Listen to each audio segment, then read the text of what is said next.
Vous êtes-vous déjà demandé pourquoi il est plus difficile de courir dans l'eau que dans l'air? C'est un phénomène curieux que beaucoup d'entre nous ont vécu, mais auquel on s'arrête rarement. Pourquoi les objets tombent-ils à des vitesses différentes? Pourquoi une plume flotte-t-elle doucement jusqu'au sol, alors qu'une pierre tombe rapidement? La réponse réside dans une force fascinante connue sous le nom de traînée. Cette force joue un rôle crucial dans notre vie quotidienne, même si nous ne la remarquons pas toujours. La traînée est une force qui s'oppose au mouvement, travaillant toujours contre nous lorsque nous nous déplaçons dans des fluides comme l'air et l'eau. C'est ce qui rend la nage dans une piscine plus difficile que la course sur la terre ferme. Imaginez que vous passiez la main par la fenêtre d'une voiture en mouvement. La sensation que vous ressentez est le résultat direct de la traînée. Vous sentez l'air pousser contre votre main. C'est la traînée en action, une force qui devient plus perceptible à mesure que vous allez plus vite. Plus la voiture va vite, plus la force est importante. C'est pourquoi vous ressentez plus de résistance à des vitesses plus élevées. Cela est dû au fait que la traînée augmente avec la vitesse. La relation entre la vitesse et la traînée n'est pas linéaire, elle croît de façon exponentielle. Contrairement au frottement entre des surfaces solides, la traînée dépend de la vitesse à laquelle un objet se déplace dans un fluide. Plus le fluide est dense, plus la traînée qu'il exerce est importante. C'est un peu comme essayer de courir à travers une foule.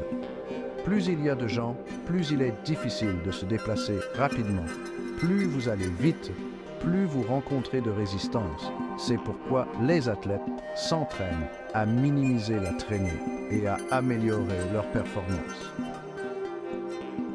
La relation entre la traînée et la vitesse est complexe, mais pour la plupart des objets du quotidien, la traînée augmente considérablement avec la vitesse.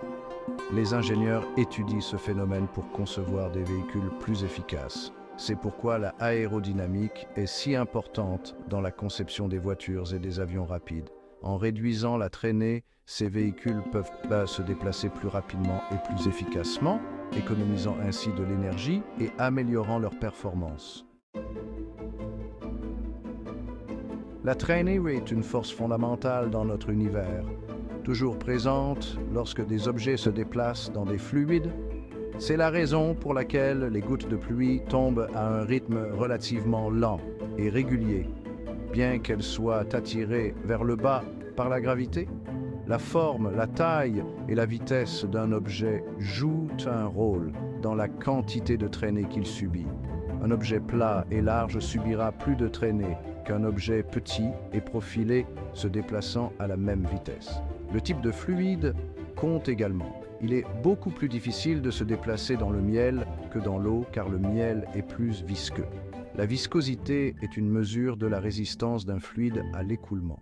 La compréhension de la traînée est cruciale dans de nombreux domaines, de la conception des avions et des voitures à la prévision des conditions météorologiques et à l'étude du mouvement des micro-organismes.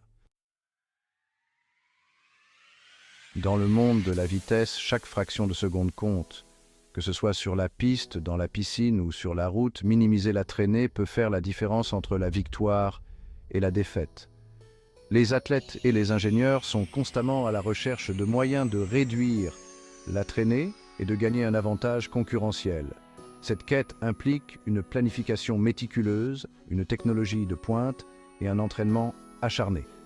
Les nageurs portent des combinaisons hydrodynamiques et adoptent des positions profilées pour minimiser la traînée dans l'eau. Chaque mouvement est calculé pour réduire la résistance et améliorer la vitesse. Les cyclistes se penchent sur leur guidon et portent des casques aérodynamiques pour réduire la résistance de l'air. Leur équipement et leur posture sont conçus pour fendre l'air avec un minimum de traînée. Les constructeurs automobiles passent d'innombrables heures dans des souffleries, façonnant leurs véhicules pour tromper le vent et améliorer le rendement énergétique. Le processus de conception est complexe et très détaillé.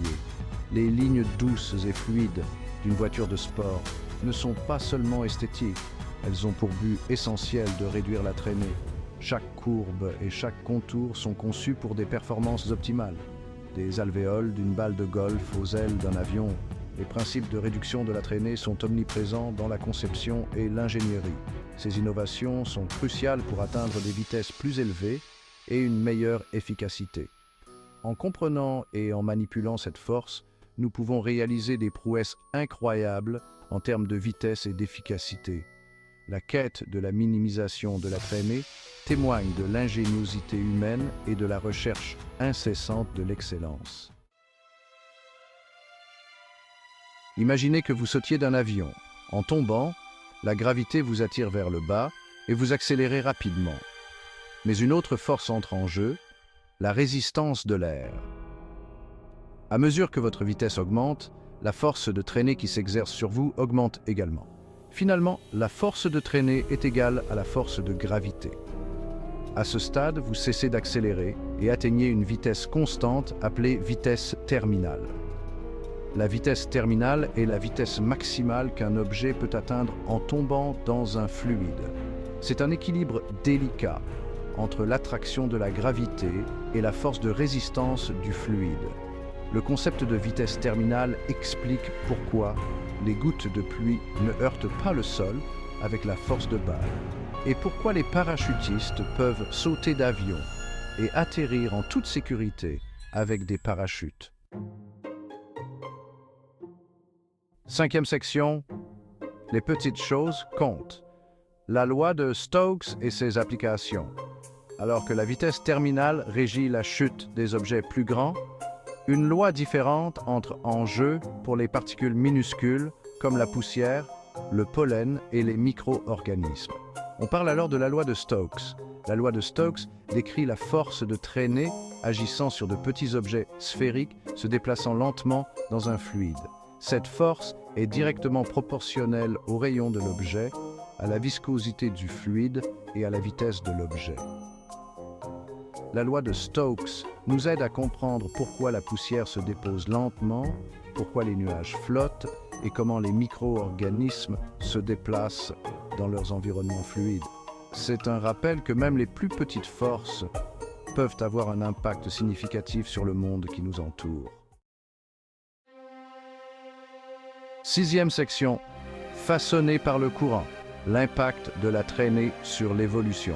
Pendant des millions d'années, la traînée a joué un rôle silencieux mais crucial dans la formation du monde naturel. Cette force invisible a influencé la façon dont les espèces évoluent, les poussant à s'adapter de manière à améliorer leur survie et leur efficacité. Des corps profilés des poissons aux ailes aérodynamiques des oiseaux. L'évolution a favorisé les conceptions qui minimisent la traînée et maximisent l'efficacité. Ces adaptations ne sont pas seulement une question de vitesse, mais aussi d'économie d'énergie et d'amélioration de la maniabilité dans leurs environnements respectifs. Les poissons ont des corps lisses en forme de torpilles qui leur permettent de se déplacer dans l'eau avec un minimum de résistance.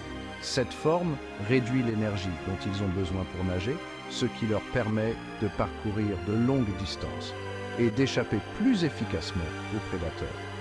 Les oiseaux ont des ailes qui agissent comme des profils aérodynamiques, générant de la portance et réduisant la traînée. Cela leur permet de planer sans effort dans le ciel, de migrer sur de vastes distances et de chasser avec précision. Même la forme des graines et des spores est souvent optimisée pour une dispersion efficace par le vent. Ces minuscules structures sont conçues pour capter la brise, se répandant au loin pour assurer la survie de leur espèce. La prochaine fois que vous vous émerveillerez devant l'élégance d'un oiseau en vol ou la grâce d'un poisson en train de nager, rappelez-vous que leurs formes ne sont pas seulement esthétiques, elles sont le résultat de millions d'années d'évolution, façonnées en partie par la force omniprésente de la traînée. Cette force a sculpté le monde naturel, influençant la conception et le comportement d'innombrables espèces. Septième section. Mesurer l'invisible, calculer la force de traînée et le nombre de Reynolds. Bien que la traînée soit une force invisible, nous pouvons mesurer et quantifier ses effets. Les scientifiques et les ingénieurs utilisent la phase des souffleries et d'autres dispositifs expérimentaux pour étudier la traînée et son impact sur différents objets. Le nombre de Reynolds est un concept important pour comprendre la traînée. Ce nombre sans dimension permet de prédire les schémas d'écoulement autour d'un objet.